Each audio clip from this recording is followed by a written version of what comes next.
YouTube. How's it going, motherfuckers? Okay, so there's a whole host of things that I would like to cover in this little vlog. These are vlogs, I think. So. Lots of things happened in the last few days. Confronted the girl who has kind of been a bit of a stalker, really, who has a lot of trauma, a lot of pain, a lot of issues, changed her identity, changed her name, is not okay in her body, has a lot of issues with masculine energy, which is why she wanted to kind of convince herself of her own narrative, and also put me in a position that was attempting to disempower me. So not okay, really. So I called her out, cussed her out in public. Yes, I did, because you're crazy. Now, all of this stuff is a process of mine that is a much larger, bigger thing that I have been navigating for the last 3-4 years, which is how to have boundaries, how to be so okay with who you are and what you are that you don't give a fuck about, how you are perceived. It also means that in doing so, you have to be okay with other people's insecurities, other people's fears, other people's projections, because, you could make them uncomfortable because you're just being yourself. It also means that, once again, that may make you the villain. It may make you the bad person. It may make you, you could be the product of envy or jealousy or all of these different things that are not okay. And if you don't have boundaries, then it can put you in a very bad position.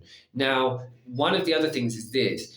Sometimes people are like vultures, like fucking sharks. They smell blood and they swoop in and they attack. It's very disgusting, dirty behavior, right? This girl, a little bit like this as well. Don't think I didn't clock you, see you, right? Because what she thinks is that there's trauma and pain that is making me mask who I am.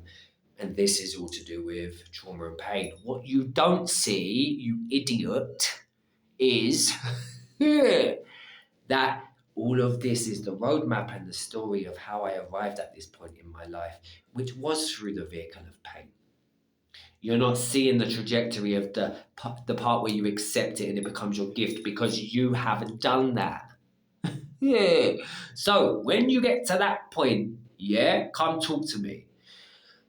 Next thing is, you really, once again, you need to be able to, you don't need to be able to do nothing, right? You can do whatever the fuck you want, right?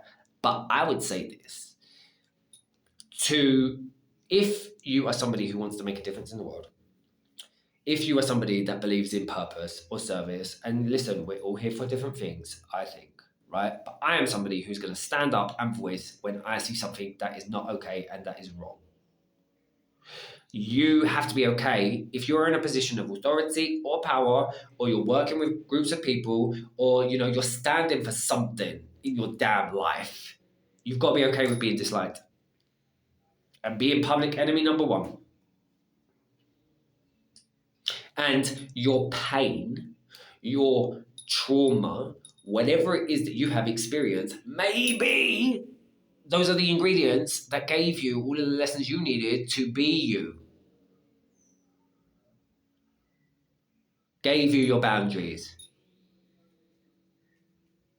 I am freely expressive and creative and loving and kind and compassionate and all of whatever, I'm blowing my own fucking trumpet here. But all of the things that I like about myself are because of the things that I experienced that were difficult and painful. I've also said this. There is nothing in my life, right, that you could sit there and say, Carl, you did this, you should feel bad about it. Yeah, I did it. And what? I'll do it again. I'll tell you about it. Let me tell you the details. Come hear the story from my mouth, from the horse's mouth, instead of making up your own fucking narrative, because there ain't nobody that knows me better than me.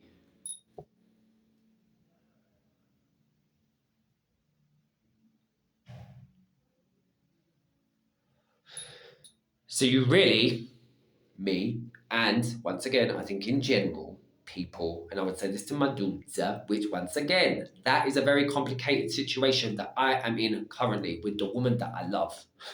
It's been very difficult, very painful, very challenging, but it's all part of the process. Me dealing with my masculine energy, her dealing with her feminine energy, things that need to move in order for us to step into the spaces that we need to. There is a larger trajectory. When I work with people, I see the totality of their experience. I am in my own human experience, right? Don't get it twisted just because I'm experiencing things.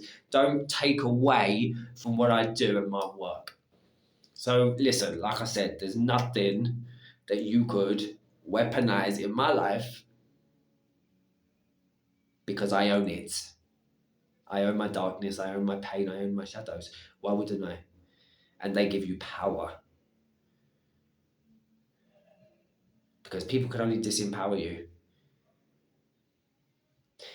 If you let them, but if you don't claim and own those pieces and parts of yourself, what are you gonna do? If I know who I am.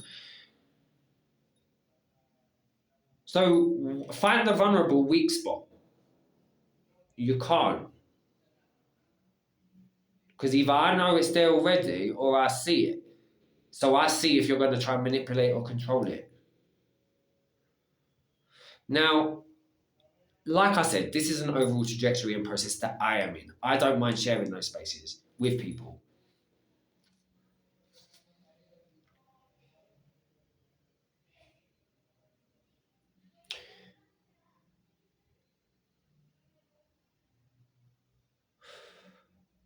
Just feeling 1 second. Very, very sensitive. You know, more people are starting to have access to me. Fine. If it gets in the way of the service, I'm not interested. Because my obligation and responsibility is to the people I work with and my job and doing a good job for it. Now, if that platform, that space can help people in a larger scale, great, wonderful. I am prepared to move all of the stuff in myself to get out of the way so I can do that job. Which once again means that you gotta have strong fucking boundaries and not give a shit what nobody says. And like I said, people play manipulation control games in order to convince themselves of the narrative, the lies that they've told themselves in their head that stem from pain. And that is you, Charlie. You know, I say come off my space. Once again, you ain't direct messaging me nowhere. But if you want to look up my stuff, fine, come girl, look. Because I ain't got nothing to hide. There's such power in that. That's the thing that I'm saying. Such power in authenticity, realness, standing up for objectivity and truth. If you are clear in who you are, you can see what the fucking truth is. That's why I see people clearly. That's why I do my job, because I'm not afraid to look at myself. Never have been. Never will be. Anyway, so that's it, because I don't want to sound like a preacher, lecture on my fucking soapbox, because I'll be there all day. But once again, I will stand up for things that I believe in. And listen. I will say this, please. I am so open to communicating with people, to having such a wonderful discussion, right? You ain't even got to pay me sometimes for those discussions if you see me in public. But don't come to me with fakeness or a mask or a pretense or not being true. Don't waste your time or my time. If you think what you think, cool. You know? I ain't no lion in no zoo. Don't become watching me. Because I'll rip your fucking head off. Gladly, in public, make you feel stupid about yourself, and then you can go about your way. Don't do it. Don't do it. You can accept the challenge if you want, but don't do it. Because it won't end well for you.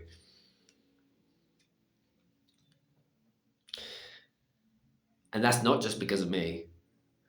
That's because energetically, vibrationally, if you come to the table with all of those things, that's what you're going to get back. If I ain't coming from that space, that's not going to be my reality. Science. Don't be stupid. That's it. If you want to work with me, it's not always this serious. It's fun and games, and we have a laugh, and we look at your life, and we don't take it too seriously. We break it down. We understand who you are, why you're there, why you need to be there, how you sit in the thing that is God. If you have questions about God, I've got workshops for those spaces. I am very real, very raw. Also, if you want to come and just talk to me and ask me about me and my life, you can do that. Open to those spaces as well. Anything that shares information and knowledge and the truth. If I don't have the answers for you, I'll let you know that.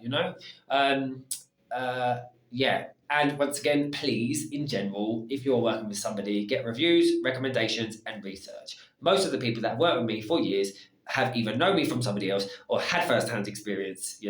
This whole random people seeing you on the internet and thinking that they know you, strange to me. Yeah, I've been working for a long time before any Sky, whoever she is, came along. Bless you, love you. As much as we met in a 30, 45 minute, hour capacity. I don't really know her, haven't checked in too much with her at all afterwards. She sent me the link after other people had sent it. That was it. I was just doing my job.